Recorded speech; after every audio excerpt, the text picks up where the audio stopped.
Oh, you on that side of the sacred river. Turning the point of her words toward me when the edge itself had seemed sharp to me. She began again, going on without pausing. Say whether this is true. Your confession must be joined to such accusation. What strength I had was so bewildered that my voice stirred and was done before it was set free of the organs that made it. She scarcely waited, and then said, What do you think? Answer me, for the water has not yet cancelled the sad memories in you. Bewilderment and fear, mingled together, forced out of my mouth such a yes that one would have had to see it to hear it.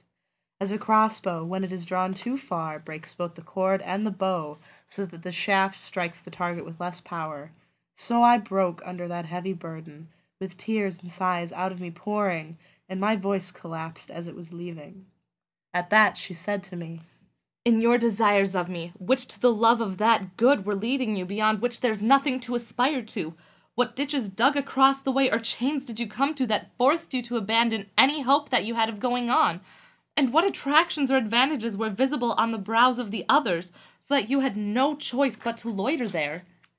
After I had drawn a bitter sigh, I scarcely had any voice to answer, and my lips formed one with great labor. In tears, I said, things of the moment, with their false pleasure, turned my steps away at once, after your face was hidden. And she, If you had said nothing or denied what you confess, your guilt would be noted nevertheless by such a judge is it known. But when the accusation of the sin bursts from the cheeks of the accused, in our court it turns the grindstone against the edge again. All the same, so that now you may bear the shame of your mistakes, and when you hear the sirens another time you may be stronger. Lay down the sowing of tears, and listen so you may hear how my flesh in the tomb should have led you in the other direction. Never did nature or art show you such beauty as the lovely members in which I was enclosed, and they are crumbled in earth. And if the highest beauty, with my dying, so failed you, what mortal thing after that should have drawn you into desiring it? as children stand, feeling ashamed, without a word, their eyes on the ground, listening, admitting what they have done and repenting, so I stood there, and she said, Since what you hear is painful, lift up your beard, and you will find that what you see is even more so. I lifted my chin then at her command, and when she summoned my face by the beard, I felt the full venom of her argument. And when my face was raised, my eyes came to see that those primal creatures had paused in the scattering of flowers.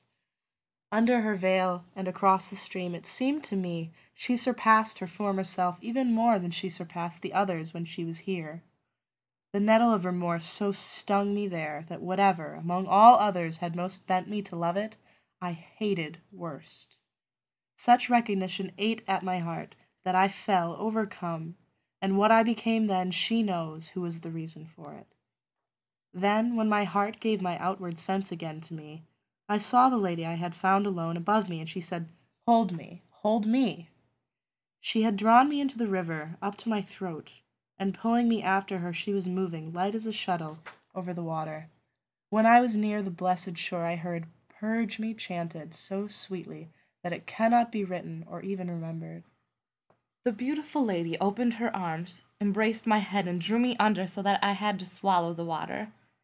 Then she brought me out, and, bathed now, led me into the dance of the beautiful four, and each of them held an arm over me. We are nymphs here, and are stars in heaven. Before Beatrice went down into the world, we were ordained to be her handmaidens. We will take you to her eyes, but in the happy light within them, the three on the other side will sharpen yours, for they see more deeply.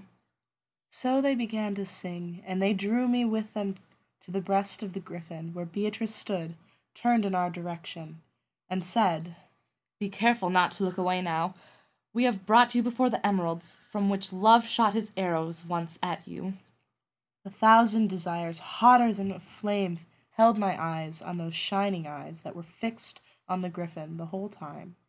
Like the sun in a mirror, not otherwise, the double beast was shining in her eyes, now with one nature, now with the other.